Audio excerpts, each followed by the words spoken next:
Hi there, Simon Atkins here from Perth Property Investments, and today I'm talking about how to pay your mortgage down quickly. So the normal process of paying a mortgage down is take a 25 or 30 year loan and you get reamed on interest basically over a long period of time, because even though interest rates are low at the moment, they are starting to go back up, and they will get to a point where they're going to be higher, much higher probably, and ultimately because that loan's been dragged out over 25 or 30 years, you pay a lot more for the home than what you actually purchased it for. So the first thing, if you're over 40 and you're looking to retire and you want to pay your property out, that's really kind of the first rule of thumb in a sense, because if you've got your home here, when you stop working, if you're going to stop working and get to the retirement side of things, you need this home to be mortgage free. Okay, so whatever kind of mortgage you've got on that now, if you've got a mortgage on it now,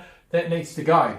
Now, that doesn't mean that we do anything really different than the processes that I normally talk about, because as we get into our first investment property, this can be the thing that helps pay our loan out early. Okay, so I did a quick calculation on one of the bank's mortgage repayment calculators, and for a $300,000 loan, if you took that over 30 years at today's rates, which was around about 3.5% of the variable rate, principal and interest, the interest over that time would be $222,000. So you'd pay a total back of $522,000. And this is really why your home isn't an asset. People think of home as an asset, so it's your biggest asset when you retire for most people, but it's not an asset because all of your life you spend trying to pay this down, and you end up paying. So you bought it for, let's say you bought it for $350,000 or something. You paid $500. You end up paying $522,000 for it. So the idea is, of course, we want to get rid of the mortgage. All right. So if we buy this property here, and let's say we get into this, we've got some equity in our house. We don't wait for the house to get completely paid out until we start doing something like this, because we're just wasting time. There's no point in doing that. Okay, so we've got some equity in the house and we can get into an investment property. That's what we do. All right, and you got your first investment, number one. Now, if this property, let's say, for example, was let's say 400k in value. Okay, just for argument's sake. And it grew at 7% per year every single year. All right. Now, I'm not saying it's going to do that. Of course, that's the extrapolated average over a period of time. So over a period of 15 years or 20 years, you'll find that it does tend to average out around about 7%. All right. In some periods and some smaller periods, it's going to be completely different to that. It might be a lot more, it might be a lot less. Okay. But on average.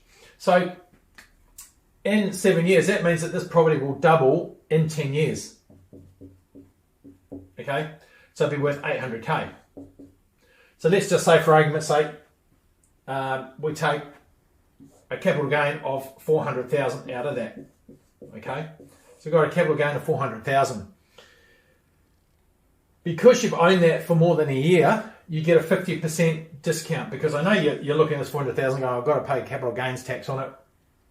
But how that works is, you bought a house for 400,000, you've made another 400,000 over 10 years, you take this 400, you sell it, you take the 400k profit, and the tax man says, well, because you've owned it for more than 12 months, you get a 50% discount straight away, that you qualify for 50% discount. So what that means is you get to keep, if this is you get to keep 200k, and the other 200k is liable for tax. Okay, so what happens with the other 200k is basically gets put on top of, if you own it in your own name, it gets put on top of your income, or if it's in two names, it gets split over the two names depending on how the property's held, if it's 50-50 or 80-20 or whatever. Let's just say it's in your name, so that whole 200,000 goes on top of your income. All right, and so I have actually done the calculation for this, so it's going to be a bit messy, but if you were, let's say you were earning $100,000 gross a year, what they would end up doing is, at the end of the financial year, because you've sold the property, at the end of the financial year, they say, oh, you've received $200,000 that needs to be assessed as income on top of the $100,000 that you made. So they would tax you on $300,000. Okay, so the tax on $300,000. I'm going to cut this video now and actually just work that out and then come back. So I'm back and I did my homework, which I failed to do. So tax on, so this would be your normal income, just as an example, of $100,000. Then you sold this asset. It was $400,000 when you bought it. It went up to $800,000 over 10 years at a rate of 7%. So you had a capital gain of around about $400,000.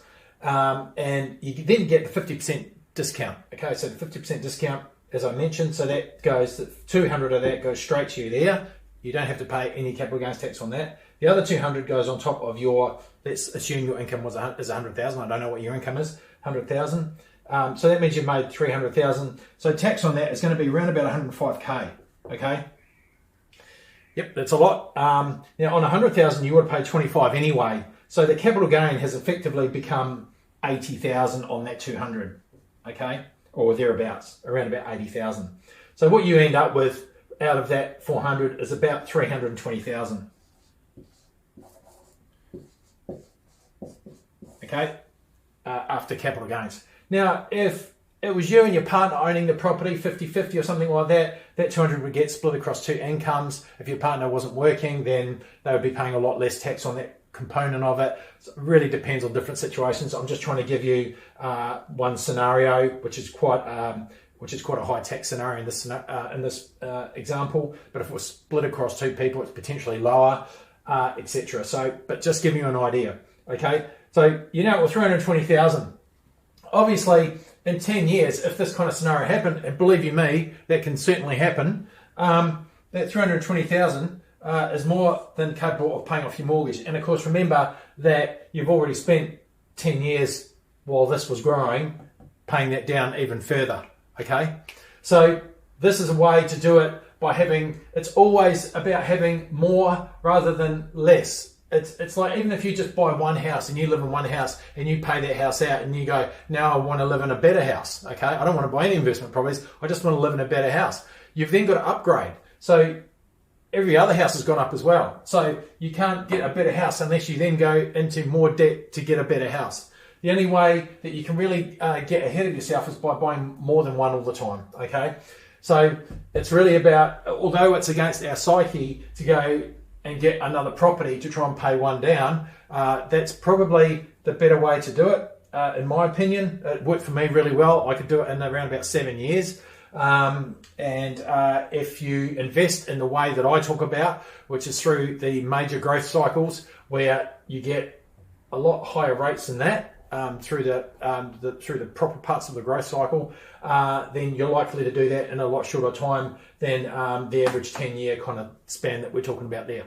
Okay, I hope that helps, and I hope you can understand how property can start to get you to a place where you can be, so that you can retire comfortably with enough money to look after yourself and hopefully have a good 20 or 30 years or so sitting around a beach or whatever it is you want to do, and actually enjoy those years of your life. Okay, that's it for now. If you want to consult with me to understand how this could work well for you and see your own pathway, because that's what this is all about, showing you a pathway how that you can take, even if you haven't even started the process, that you can actually see how you can get from A to B, then you'll feel a lot better about it. And if you'd like to do that, it's free of charge. You can catch up with me.